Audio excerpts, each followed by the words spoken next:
नमस्कार दोस्तों, मैं हूं अंकित और स्वागत है आप सबका मेरे चैनल पे। दोस्तों, हाल ही में केंद्र सरकार ने एक बिल पास किया है, एक कानून पास किया है, जो कानून है कोचिंग सेंटर से रिलेटेड। जी हाँ, वही कोचिंग सेंटर जहां पर स्कूल के बाद बच्चे पढ़ने जाते हैं। और आज के ज़माने में हर माँ बाप अपने बच्चे को कोचिंग में ज़रूर भेजते हैं, क्योंकि स्कूलों में पढ़ाई परिपूर्ण नहीं होती। अब इन कोचिंग सेंटर का बढ़ता हुआ बाजार देखकर हमारी गवर्नमेंट ने एक बिल पास किया, एक लॉ पास किया है। अब ये लॉ क्या है, कोचिंग सेंटर क्या होते हैं और कौन से कोचिंग सेंटर इनमें शामिल होंगे, हम इस वीडियो में जानेंगे कि कोचिंग सेंटर्स की व्याख्या क्या होती है और 16 साल से कम उम्र के बच्चे कोचिंग सेंटर में एडमिशन नहीं होना, इसके क्या परिणाम होंगे, कोचिंग सेंटर्स के लिए कौन कौन से लॉ बनाए गए हैं और कितना इनके ऊपर कंप्लेंट होने के बाद फाइन लग सकता है, ये सारी चीज़ें हम इस वीडियो में देखेंगे। सबसे पहली बात तो हम ये जानेंगे कि इस पूरे लॉ में कौन से कोचिंग सेंटर्स को शामिल किया गया है। अब बहुत सारे टीचर्स अपने घर पर अगर 10-15 बच्चे को पढ़ा रहे हैं तो क्या वो कोचिंग सेंटर है? जी हाँ, वो कोचिंग सेंटर है, लेकिन उस क्राइटेरिया में नहीं आता।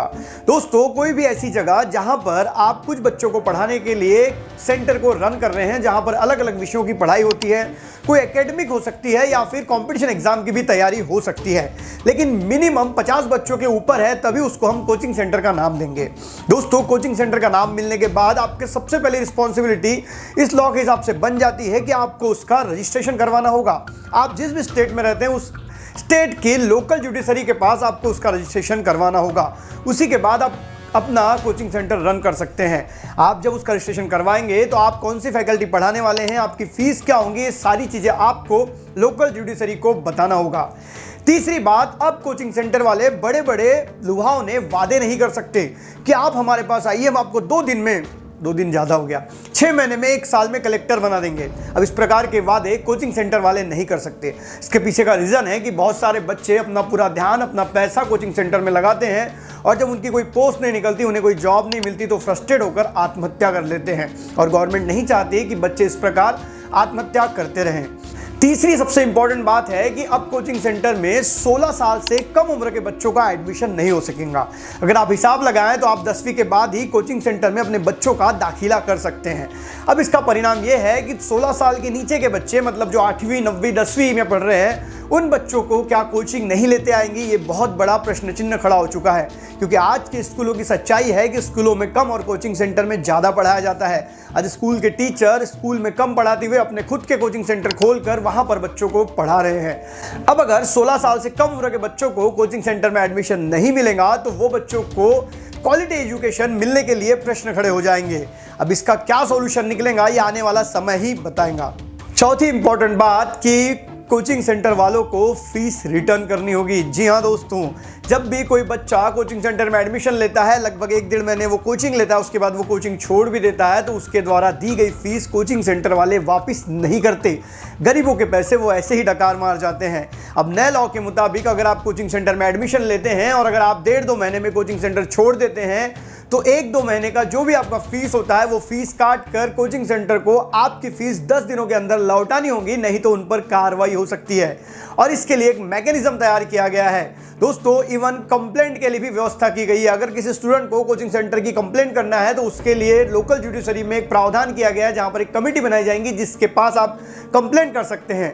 सिर्फ स्टूडेंट ही नहीं, तो कोचिंग सेंटर वाले भी अगर कोई बात से परेशान है तो वहां पर वो अपनी कंप्लेंट लेकर जा सकते हैं।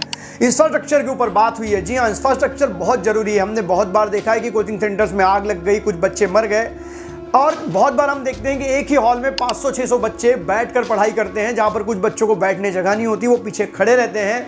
अब गवर्नमेंट ने नए लॉ के मुताबिक 1 स्क्वायर मीटर की जगह एक बच्चे के लिए कंपलसरी कर दी है। जी हाँ, उनको उतनी जगह देनी ही है। साथ में टीचर स्टूडेंट का रेशो भी फिक्स होना चाहिए। हेल्दी वातावरण में टीचर ने बच्चों को पढ़ाना चाहिए। हम कई बार देखते हैं कोचिंग सेंटर्स में एक ही टीचर 600 बच्चों को पढ़ाता है, और इट इज़ नॉट पॉसिबल कि एक टीचर 600 बच्चों को टीच करे। इसीलिए गवर्नमेंट चाहती है कि टीचर और बच्चों का रेशो भी कोचिंग सेंटर में इक्वल हो, जो कि बच्चों के लिए हेल्दी हो, ना कि हार्मफुल हो। दोस्तों, इस प्रकार से कोचिंग सेंटर के लिए नए नियम गवर्नमेंट ला चुकी है। अब बात आती है कि ये सारे नियम कब तक लागू होंगे और इन नियम को तोड़ने के बाद किस प्रकार का फाइन किया जाएगा। दोस्तों, अगर इन सारे नियमों को अगर कोई कोचिंग सेंटर वाले तोड़ते हैं तो पहली बार 25,000 का फाइन किया जाएगा, और अगर वो दूसरी बार तोड़ते हैं तो 1 लाख रुपए कोचिंग सेंटर के ऊपर फाइन किया जाएगा।